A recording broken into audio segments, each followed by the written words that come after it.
Chapter 15. Marching through a garden of magnificent colors, I felt a serenity. I was in perfect harmony with this place.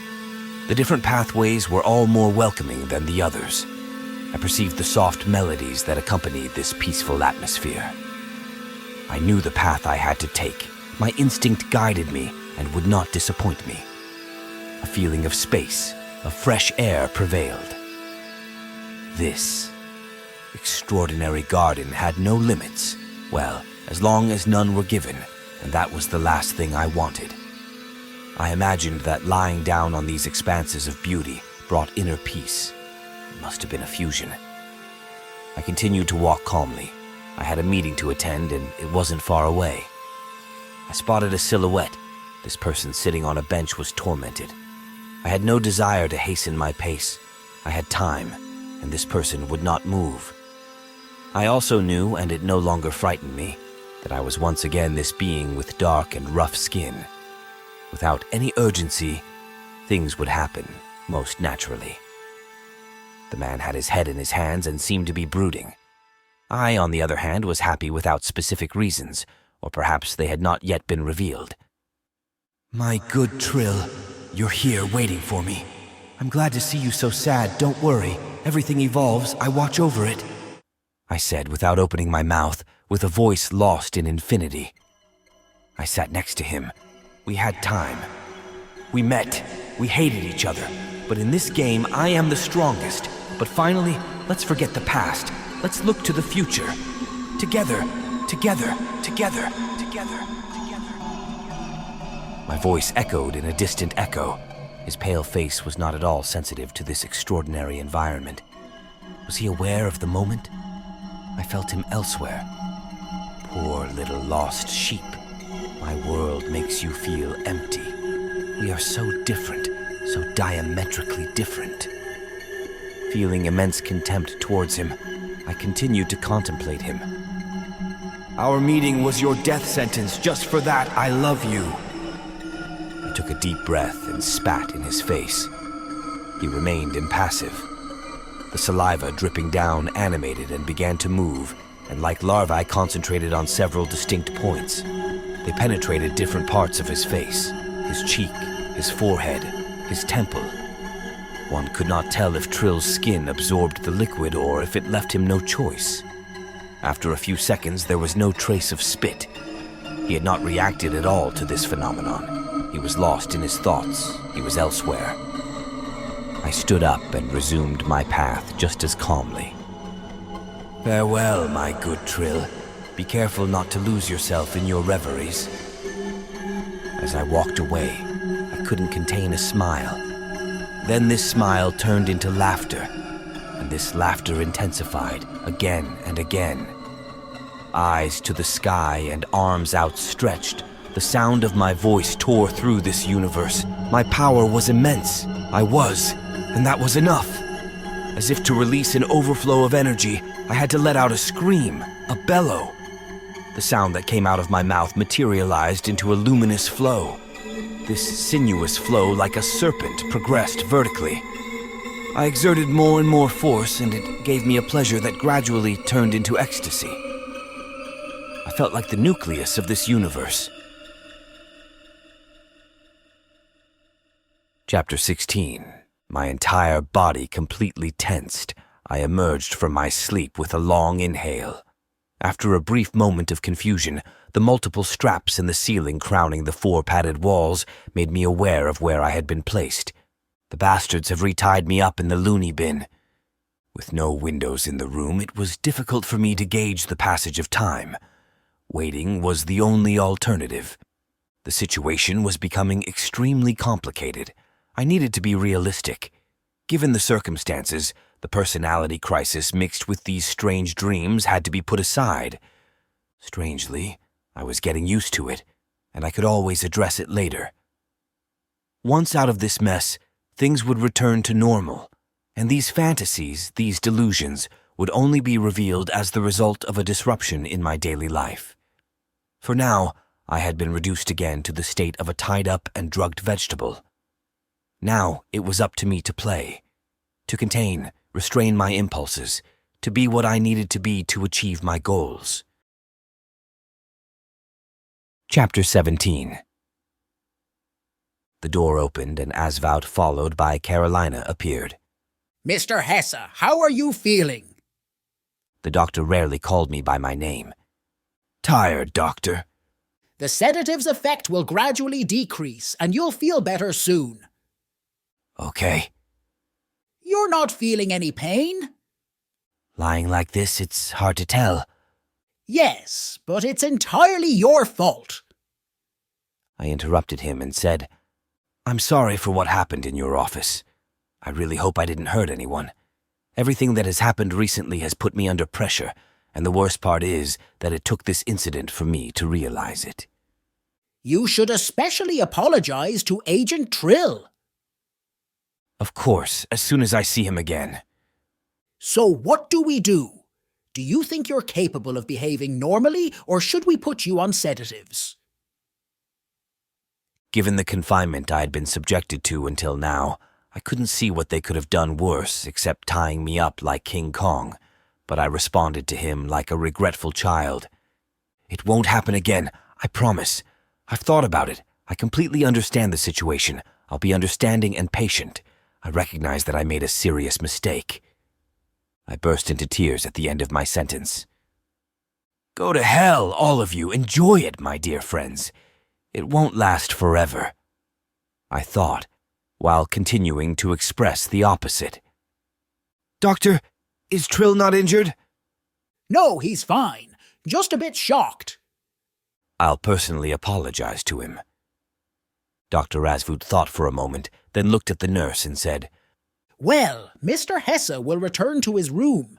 Please take care of everything, Carolina. He greeted me and left the room.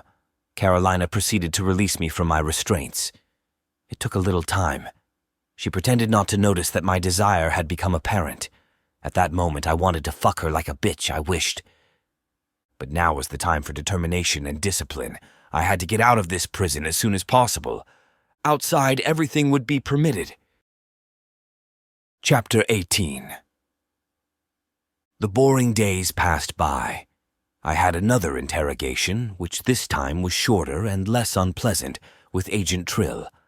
I offered him flat apologies, which didn't seem to affect him much. His behavior towards me had changed. He was distant and reserved, and I sensed he was somewhat worried. As the days went by, and I had more interviews with our team of investigators, I understood that they were at a standstill. De L'Espinois' silence combined with my amnesia didn't make their task any easier. But that was really the least of my concerns.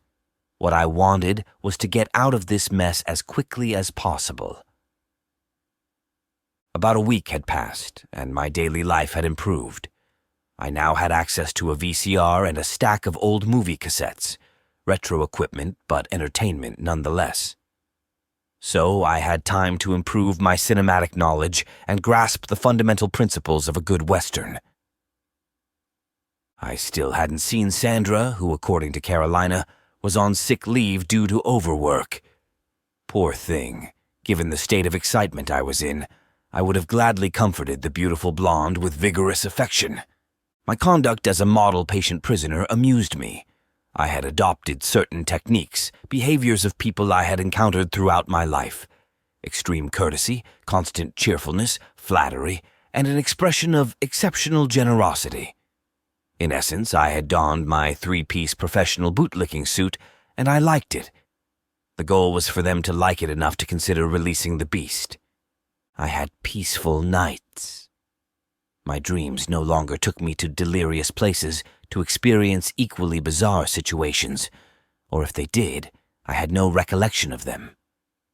Probably due to an exacerbated state of sensitivity, I continued to feel a disturbance, an evolution in my senses. But what I couldn't explain, and what fascinated me the most, was my premonitions. This kind of divinatory gift, this profoundly strange instinct that made me aware before it happened. And it usually manifested when serious events of varying importance were about to occur. For example, if someone came to fetch me to go wash up, then nothing happened. However, if someone entered my room to give me news or take me to an interrogation. At that moment, I could anticipate not what would be said or happen, but that someone would walk through the door with the precision of a clockmaker. I felt myself progressing in this area. I struggled to imagine the limits of such a faculty, but it could be of great service to me in the future. It was this same gift that had allowed me to know that Dr. Asvout had recorded us during our first interview. So this new field of action remained a great mystery and could hold many surprises for us, or so we hoped. I hoped. Chapter 19. Carolina, my sweet, my tender, I adore your presence so much. We've spent a lot of time together. I relish the thought of seeing you leave and being able to admire your lovely silhouette from behind. I would love to thrust my cock between your buttocks, hoping that lost in a flood of pleasure, you feel pain. Inflicting suffering on you excites me in advance. I will dirty you. I will defile you. The brush will forever be the master of the canvas. Carolina burst into the room. Gabriel, you need to get ready. I'm taking you to Dr. Asvout's office. She opened the door to the only closet, asked me to remove what served as my pajamas, and chose my sportswear outfit so that I would be the most elegant man in the asylum. We made quite the pair. Carolina, do you know who's attending the party? Will DJ Trill be at the turntables? Will Hermé perform her usual striptease? She burst into laughter. Come on, be serious. Carolina? I spoke to her while undressing. What now? When are we making love? When pigs fly. I remember reading an article about this. With genetic manipulation, I believe they've done it. I'll try to find it. It'll be our ticket to happiness. I'll make you a happy, fulfilled woman. She laughed at what I told her, not taking me seriously. She couldn't ignore my state of excitement. Women have radars for that. Carolina? What now? Do you often make love to your husband? That's none of your business. It'll stay between us. You're being annoying, Gabriel. Wait. I'm locked up here like an animal in a cage. So allow me to have lost the habit. Well, to be a bit more responsive to any form of company, especially yours. Carolina didn't seem amused by my childish game anymore. I didn't think I had crossed any lines, and above all, I had put it in a humorous tone. As I stacked piles of clothes in the closet, I felt her pensive. I was now standing in my boxers. She took a towel in one hand, turned around, and walked towards me. Facing each other, she glanced at the door, then unbuttoned her blouse up to her navel. She revealed her two beautiful breasts with large nipples, and with expert hands, lowered my boxers. Though completely surprised, my desire instantly intensified. In a fraction of a second, I found myself with a maximum erection. Without saying a word, in perfect synchronization, I lifted her breast to my face. Carolina encircled my penis with her delicate fingers and began to masturbate me. My pelvis went backward as if a stake had pierced my belly. My tongue and lips savored those tender circles of flesh as I kneaded her curves with my hands. My body mimicked penetration, and I felt her hand grip my penis tighter, the gesture becoming more precise and faster. It didn't take long for me to ejaculate, emptying myself into that towel. She continued her back and forth to extract the last drops of semen, wiped my glands, and gently pushed me back after I let out the last groans of pleasure. She tossed the towel into the trash. I began to dress. She buttoned her blouse and said, Gabriel, I'm counting on your discretion. If anyone finds out, I'll face serious consequences. I feel compassion for you and consider what just happened as a favor. I don't want there to be any misunderstanding between us. That statement lowered me to the level of a worm. I felt like I had been milked like a cow, for whom pity was the only conceivable feeling. I experienced two distinct emotions, a sense of well-being, relief. My counters were reset to 0, and a certain unease. My pride had been wounded. A deep-seated anger surfaced, like the rise of lava heading towards the summit. A voice was heard without a mouth opening. "For who do you dare to take yourself, dirty whore? I am the master and the sole decision-maker." Stupefaction was evident on both our faces. We looked at each other, and Carolina asked me, Pardon? "No, nothing." You didn't hear? Hear what? She must have suspected that I wasn't telling the truth, so I continued. "Wait, it might be from the corridor?" Keep dressing. She headed to the door to investigate. Upon her return, the effect of astonishment was lessened. Carolina said, Hurry up, please. We're running late. I felt gratitude towards her. For this gesture of understanding and kindness, I was immensely grateful. But a dark side of me hated her. I saw her as my slave, and she must be happy with that.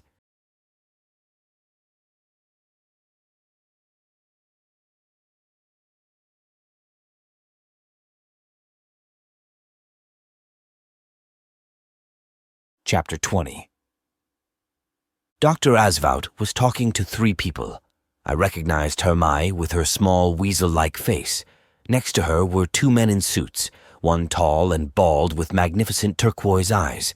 The other, of average height, looked BCBG, sporting a second-rate American actor's haircut and an equally fake smile. Asvout made the introductions. Gabriel, let me introduce you to Mr. Sendersa. The tall, husky man nodded his head forward. And Mr. Ferrant. The other revealed an even larger and more charming smile. Although their physical appearance was striking, I must say that these 2 characters exuded a very strong charisma. Their presence had been pleasant to me from the first moment. The petite Hermai made her way between the men, and with some eagerness, I believe, shook my hand as if we were long-time friends. It didn't bother me. She didn't have the knack of irritating me like the other jerk who was no longer there. We remained standing. Lieutenant Hermé explained that we were going for a little walk together, which delighted me since I hadn't been out since my arrival. And we were going to a detention center, and not just any. I was going to be confronted with Jean-Alexandre de l'Espinois. They no longer seemed to consider me as a pseudo-guilty of anything. The general attitude had changed completely. Decisions must have been made at the highest level, and probably these 2 new interlocutors were representatives of them. I predicted that major changes were imminent. We were going to be able to live. Finally, I was going to be able to live again. Chapter 21. The black vehicle, along with 2 motorcyclists in civilian attire, was waiting for us in front of the clinic stairs. Sendersi and Ferrand, taking the time to reassure me by explaining what they expected from the interview, had taken charge. Lieutenant Hermé, slightly in the background, struggled to hide her irritation. She nervously fiddled with her cell phone and would have liked to rejoin the group, but that was not among the priorities of our 2 new friends. One could even understand the opposite. They rarely spoke to her and had only me as their center of interest. I was flattered. Finally, we were being treated as we truly were. "Damn, what's he doing?" Ferrant exclaimed impatiently. "He's coming," his bald colleague replied calmly. He turned to me and said with a smile, "Gabriel, your release is just a matter of hours. You've already lost too much time.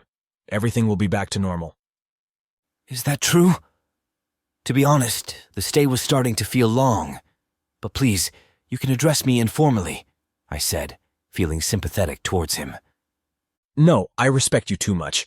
I'll stay in my place, and you—" He inclined his head slightly forward, and we heard, "Soon, it will be your turn." I was the only one who noticed that he hadn't spoken those words. His lips hadn't moved. That explained the discreetness of his gesture. He opened his piercing blue eyes and gave me a sort of half-wink. "You are very pleasant. Your devotion touches us. You are a good servant," I naturally thought. Asvout descended the grand staircase with a briefcase in hand. After apologizing, he put on a jacket, got into the car, and we followed him. The journey lasted about 2 hours. This type of large vehicle proved to be very comfortable. A conversation between Asvoot and Ferrant occupied much of the way. They were absolutely not in agreement on a psychiatric theme that would probably have disinterested a student in the field because it seemed complex and frankly boring. Certain words recurred: psychotic delusions, personal unconscious, collective unconscious. Words whose meanings were easily imagined, but in this chaotic match they became as obscure as the discussion itself, which was nothing more than a pile of scientific debris. After a while, either getting bored or realizing the boredom they were causing, the two faux brothers fell silent. This calm was a real relief. After a short while, Ferrand, who was just in front of me, turned around, and in the same manner, without opening his mouth, made his voice heard in my mind. We're almost there. The meeting is finally going to take place. His American actor's smile concluded this sentence, and he returned to his initial position. These strange interventions continued to surprise me, but I no longer worried. It was just how things were.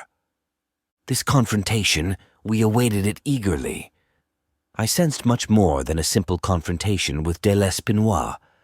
This meeting was scheduled.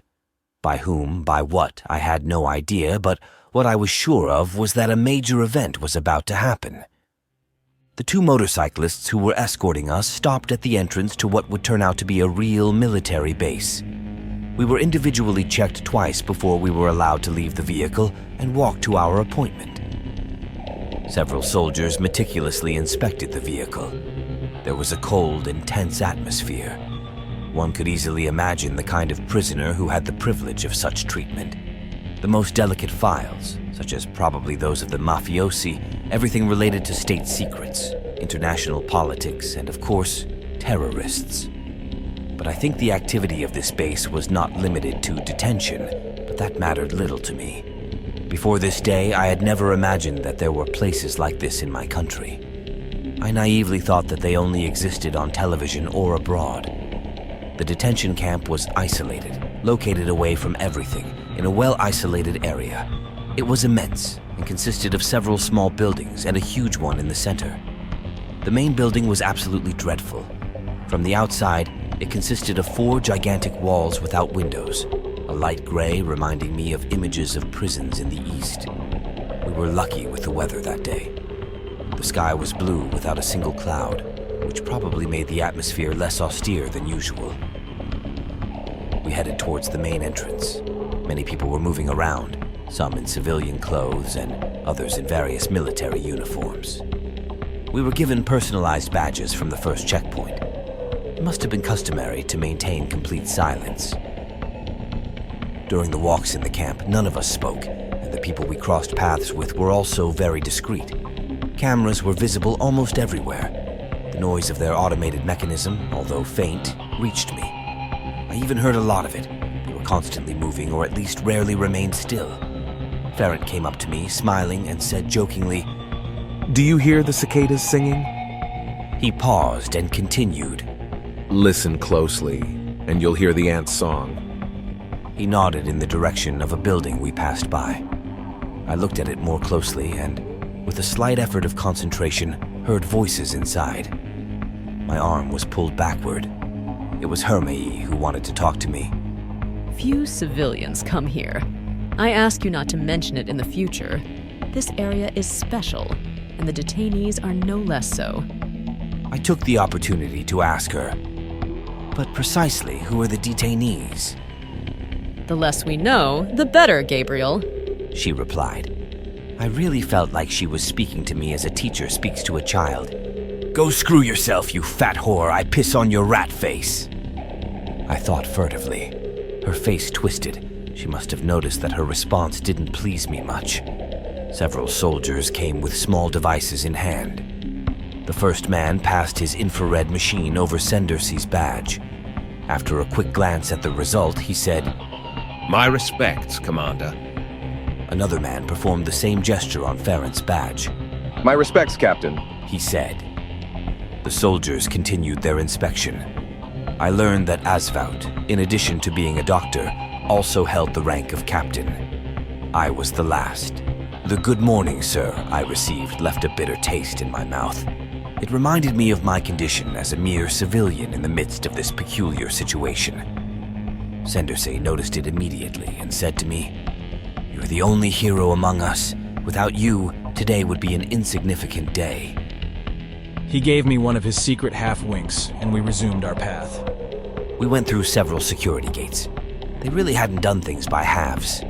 The surveillance and security devices were remarkable. They seemed very sophisticated. We were finally inside the fortress. It looked like a futuristic prison. About every 5 minutes, after walking through long corridors, we passed through doors that required codes. 2 armed guards joined us. They were tasked with leading us to our destination. The atmosphere became extremely tense. I sensed an intense focus from Ferrand and Sendersay. Asvout and Hermai, like me, let themselves be guided. The walk through these unknown places lasted a good 15 minutes. At the end of another long corridor, just behind a glass door, I saw 2 guards on duty. We were reaching our objective. The 2 guards who had accompanied us were actually there to relieve the other 4 men. They exchanged a few words that didn't catch my attention. I was impressed by the sight.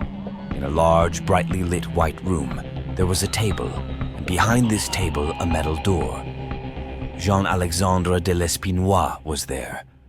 I couldn't see him, but I felt his presence, and it gave me immense comfort.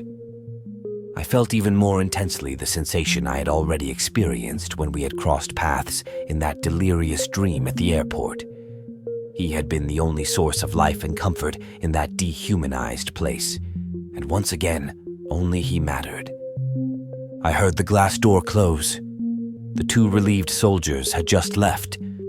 Sendersay whispered something to one of the guards. He took a revolver from its holster and handed it to him. Intrigued, Hermai asked him, Are you sure you're not overdoing it? He's alone, and we're 5. If we want to gain his trust even a little, we should, in my opinion, avoid this kind of demonstration. Which trust are you talking about? He hasn't uttered a single word since his arrival. Sendersay replied. Sendersay turned the gun and presented the grip to Hermai. Sighing, she didn't hide her annoyance. She reached out and grabbed the revolver. The moment the weapon made contact with both palms, Sendersay quickly placed his other hand on top of Hermai's, turned the grip, and pulled the trigger. The bullet lodged squarely in Asvout's skull, and he fell to the ground, leaving a long spray of blood on the wall. Letting go, Hermai found herself terrified with the gun in her hand. Before she could emit any scream at the sight of this carnage, Ferrand delivered an extremely fast and violent punch to her throat. I could distinctly hear the sound of bone breaking. She fell with both hands clutching at her throat. The scene unfolded so quickly that I didn't have time to process it. A few seconds later, just as I began to feel the horror of the event, de l'Espinois' voice echoed in my mind. Fear not. All of this was planned, and we knew it. We knew it. Instantly, fear and excitement vanished. The scene that followed was as extraordinary as it was horrifying. After long, deep gasps, Jessica Hermai expired in dreadful wheezes. Blood from her mouth flowed onto the tiled floor. One of the 2 soldiers remained motionless, while the other went to open the metal door behind which de l'Espinois was concealed. He stood behind it, and I felt as though he was regarding me even before the door was opened. I sensed his joy and impatience deep within me. We were reunited. He was magnificent. His long blonde hair partially obscured a face with angelic features. He was clad in a black prisoner's jumpsuit with a number on the chest. He bowed his head, kneeling, and uttered words, or rather sounds, in a sort of supernatural language. It sounded like murmurs lost in a distant echo, like muttered sobs whose volume remained mysteriously loud. I felt as though he was paying homage to me. Everyone had assumed this position, kneeling with heads bowed in my direction. The 4 men remained on the ground, lost in their reverie, their prayer.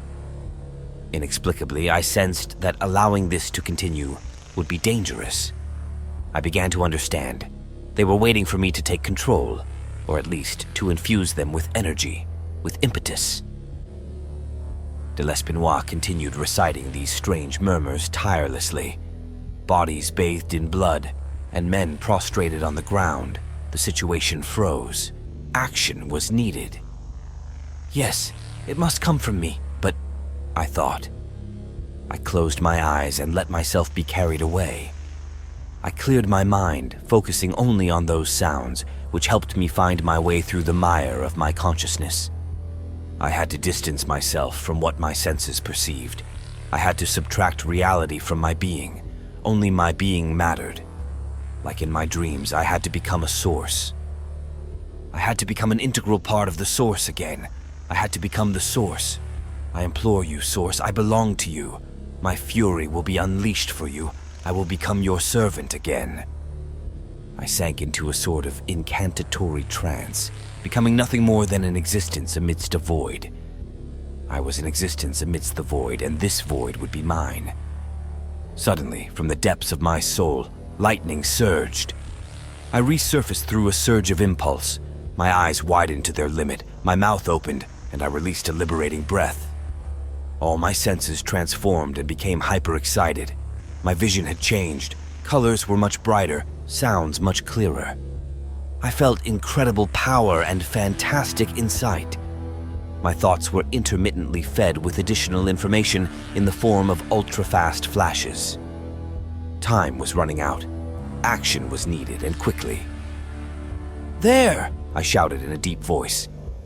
With legs bent and arms positioned in front of me as if I were carrying someone, a bluish magnetic sphere slowly formed. After reaching a certain size, it imploded and then exploded into a shockwave that affected only the 4 living men present. Their bodies seemed to dematerialize for a fleeting moment, probably imperceptible to the human eye, revealing 4 creatures not belonging to the human species.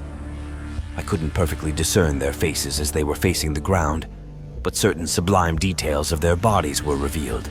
The slimmest of them all had a very feline silhouette and sported long, pointed wings. 2 others, immense, resembled colossi, whose coppery frame suggested a mountain of muscles. The 4th, whose human-sized figure was closest to what I briefly glimpsed, had all the extremities of his dark body shaped like blades. He looked like a gladiator in armor. I didn't have time to match in my mind these individuals, whom I believed I knew with these different creatures. I didn't really grasp what was happening anymore. Nothing touched me. After causing this event, a sudden fatigue drained me of all my energy. I had just used forces that had cost me greatly. The 4 men stood up. I noticed that de L'Espinois and his neighbor, who was within my field of vision, had their eyes closed and clenched their fists as if containing anger, or rather energy. Opening his eyes, he smiled at me and said, "I thank you, Gabriel. Clarity will soon come to you." Still on the verge of exhaustion, I did not respond. De L'Espinois noticed this and added, "You will recover quickly and become one of the servants of the Source again." He threw himself to the ground on top of Dr. Asvoot's body. On all 4s over the corpse, he resumed his incantations, his face facing that of the deceased. A radiant glow appeared on each of their faces. Their features seemed to melt away to become a smooth surface. Gradually, they reformed to regain a human form. An incredible phenomenon had just occurred.